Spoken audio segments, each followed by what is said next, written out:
Good morning. Thank you so much for joining me again this morning for Story Time with Joyce. We are starting a little earlier, but the video will be posted and still be on the wall. This is a long chapter, so I'm going to go ahead and start. It is chapter 19. It is called Bang Bang. Betty did take that walk. Remember, she wanted to go to the movies after Carol told her about finding her husband in bed with another woman. So she walked and she walked and she walked, and tears came and went and came back again. Her heart was aching. She knew something had been wrong. She even thought it might be another woman, but then again had convinced herself that it was a crazy thought. She finally reached the Biograph Theater. When she stepped up to get the ticket, the lady told her that the movie had already started. Betty didn't care, and she walked into the theater and took her seat near the back. Then came the tears once again. And even though Clark Gable, one of Betty's favorite stars, was performing, she never even saw the movie. So she saw the screen, but not the movie. Thoughts of Kentucky, her family, Arvin seeing another woman, bootlegging. The girls, the boys, Dr. Russell, Serena, they all seemed to blend into one mixed up version of herself, and a vision in her mind of city dreams, Arvin and his city dreams. Her thoughts were interrupted by the lights coming on. The movie had ended. Betty hadn't even noticed. She got up and ushered out of the theater with everyone else. Betty really didn't feel much better. However, she felt more clear-minded. She would talk to Arvin and get his side of the story. She was sure there was an explanation. Maybe she hadn't worked hard enough, or maybe she hadn't been too naggy, or she didn't know what to think. All of a sudden, she heard what sounded like gunshots.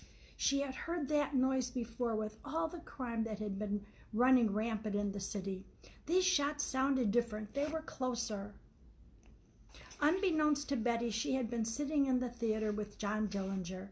The shots she heard were the shots fired between Dillinger and the FBI as they all left the theater. John Herbert Dillinger was an American gangster during the Depression era. He ran with a group of men known as the Dillinger Gang or the Terror Gang. He was charged with the murder of a police officer in East Chicago and was accused of robbing 24 banks and 4 police stations, but returned to Chicago in 1834 and met his end at the hand of the police and federal agents. They were informed of his whereabouts by the owner of a brothel where Dillinger had sought refuge at times. On the night that Betty was sorting out her life, July 22nd, 1934, the police and several federal agents moved to arrest Dillinger as he exited the theater. He reached into his vest pocket but could not draw out his gun, then attempted to flee. He was shot 4 times and killed. Other accounts stated Dillinger ignored a command to surrender, whipped out his gun, then headed for the alley. Federal agents already had the alley closed off, but Dillon was determined to shoot it out. Betty's feet moved her along a bit faster once she heard the shots. She decided to hop onto a streetcar instead of walking all the way back home. She completely forgot about what she had been sad about, and now was concerned about the city being overrun by bad guys shooting guns. Everyone was sleeping by the time she got home.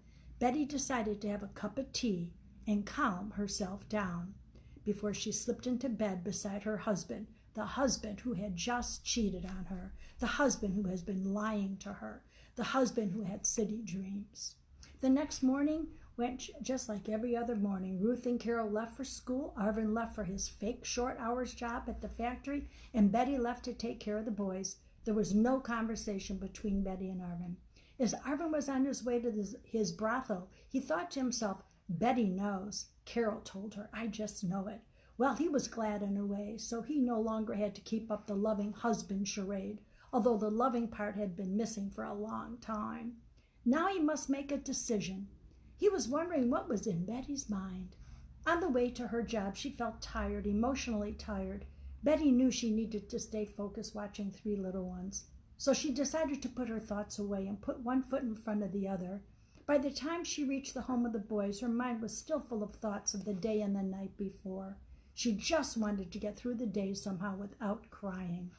Betty was greeted by Mrs. Altman. Good morning, Betty. The boys already had their breakfast and are ready for the day with you. They sure have taken to you. The talk around our dinner table was all about the lions and the tigers at the zoo. Be prepared for them trying to convince you to take them there again today." Betty responded, "I don't mind. I kind of like the zoo myself. They're good boys." "Betty, did you see the newspaper this morning?" "No, I usually read it after you go to work." "The headline is disturbing. It is 'Kill Dillinger Here.' The whole first page was about this gangster, John Dillinger, and how he had been shot and killed near the Biograph Theater. I'll leave the paper on the table when I leave so you can read it sometime today." What is our city coming to? I don't know. Just so much crime, it's worrisome. Betty couldn't believe what she just heard. Had she really been in the theater at the same time as that gangster? While she was sitting in the theater having thoughts of a possible ending of her marriage and life, she knew it, Dillinger's life was about to end. Period. Betty went about her day in a fog. She took the boys to the park, pushing each one of them on the swings, watched them go up and down on the slides, and afterwards took them for ice cream. The whole day felt like she was in a movie in which she was one of the stars, but not playing her part very well. She also didn't like that storyline. Her mind went from Arvin and his city dreams to what could I have done different or better. Betty kept questioning herself. Her mind started to visualize Arvin and some woman in their bed. She started to feel queasy, sick. Then the tears came once again. She managed to get through the day, but was anxious to get home and to talk to Arvin.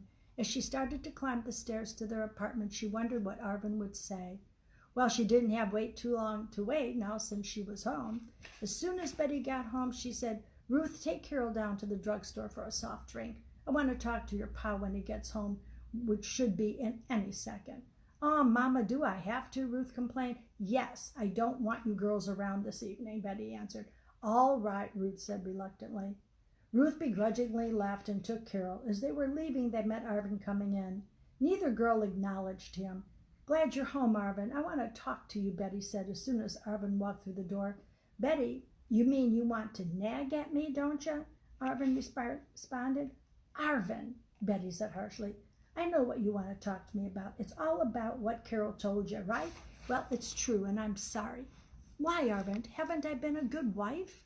Haven't I gone along with all these years with your city dreams?" Tears started to well up in her eyes, and as she was speaking, a tear found its way out and rolled down onto her blouse.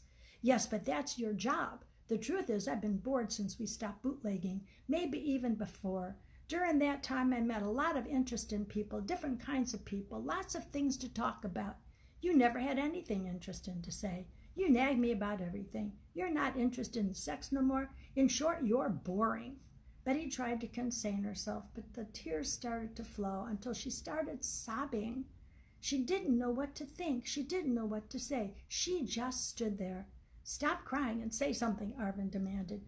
Betty couldn't stop sobbing. She tried to speak in between sobs, but her words came all choppy. How long, been seeing this woman?" "Not important. What is important is I don't want to be with you no more. Let's figure this out. Let's talk about what's best for the girls." "Don't you mean what's best for you, Arvin? You don't care about the girls. You never have. You don't even know them. Your city dreams have destroyed us, our family." "Maybe so, but the facts remain. I need to move on from you. It's probably best that I leave tonight. We can talk tomorrow and can work out the details of our divorce." "Divorce? Details? What details?" Betty gasped. Betty was starting to feel herself get angry and said, "On what grounds will you divorce me? You were the one that cheated on me." "You're right, but you will divorce me and you will give me my freedom," Arvin said very emphatically. And that is what happened. Betty gave Arvin the divorce. She was tired of the arguing and felt somewhat threatened by Arvin. He had changed so much that she really didn't know what he was capable of doing. He had so many cop friends and didn't want to put the girls and herself in that kind of danger. Betty and the girls moved on, and Arvin moved on with Lori. So that is the chapter Bang Bang, chapter 19. You can get my Betty, the book Betty, Ruth, and Carol, which is a trilogy. Betty is the first book, but you can buy them all on Amazon.com. They're all written by Joyce Bennett-Hall, or you can go to my website, JoyceBennett-Hall.com. Thanks so much for joining me. Sorry we started a little early, but the video will remain on my timeline. Thank you. Have a great week. Have a great Thanksgiving. Bye.